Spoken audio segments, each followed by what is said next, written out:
AITA for not having my sister with Tourette's in my wedding ceremony. I, 28F, am getting married to my fiancé, Max, 25F, this summer. My sister, who I'll call Megan, 32F, has pretty serious Tourette's. Certain physical movements and saying ha ha ha are her most common tics, but there are others as well.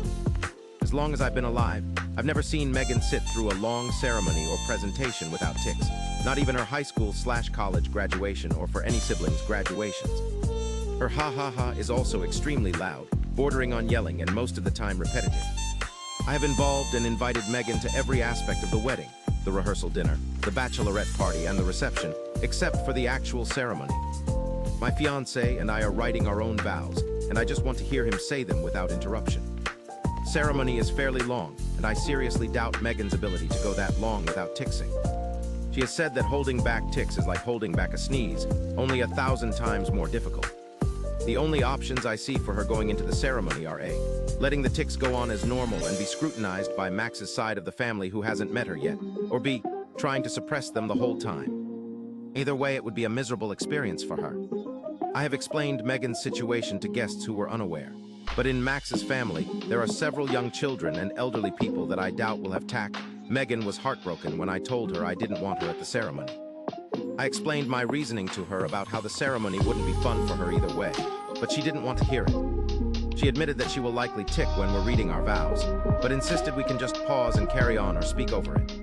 I know this is selfish, but I don't want Max to pause or speak over someone. I want him to read his vows just as he wrote them. Megan has accused me of being mean, ableist, and a bridezilla. My dad is on my side, my mom is on Megan's side, and my other sister, 24F, agrees with me but thinks I should let her come anyway. Max supports whatever I decide, but says he hopes this doesn't fracture our sister relationship. So AITA. Edit. The kids I'm mentioning went to Max's cousin's wedding last year and were very well behaved, even though their ceremony was longer than what we're planning ours to be. So that's why I'm fine with them. I don't know if this helps, but I am also autistic and have severe struggles when my routines are interrupted, or when things don't happen how I planned them. I've often been accused of being a control freak, too type A, etc. Maybe this is just me letting my controlling personality get in the way. Edit 2. Deleted the previous edit 2, which was expressing my concern that my post would be removed for talking about violence. This is my first time using Reddit, and I have tried to post to different subs where I was told even an allusion to violence would get my post taken down. And I didn't understand the difference here. Now that I do, I'd like to clarify my biggest issue isn't the verbal interruptions, which would greatly upset me anyway, but potential harm for Megan and other guests. There is a non-zero chance she could injure herself or others. This is the actual crux of the issue. I could potentially handle verbal interruptions, although they would make me incredibly unhappy and uncomfortable, but I don't think I can deal having to stop the wedding because someone has been hurt. Usually only happens in high-stress situations / when she was younger, but crowds / large groups of people have historically been a trigger for her, and the ceremony would require her to stand in front of a huge crowd pretty closely to other bridesmaids.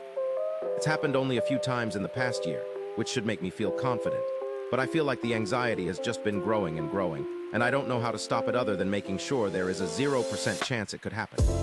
Even though she said she could deal, she has a history of either underestimating or minimizing how bad her tics would be. She said she could handle her stressors and manage them, but whacked me in the face at a funeral a couple years ago. She says she can handle the wedding, and I'm truly sorry if this is ableist, but I simply don't believe or trust her anymore. She is either not being truthful with me or herself about how bad the tics can get. Sorry for so many edits, but I did not mean to communicate that I was ashamed of Megan or cared if Max's family did not approve of her. If that was true, I wouldn't have her at any parts of the wedding since those family members will also be there. Based on her previous reactions to similar situations, I assumed that kids staring would upset her, not me. Stress is a trigger for her, but people in the thread were right about how it wasn't my place to assume and dictate how she would feel, and I messed up on that part.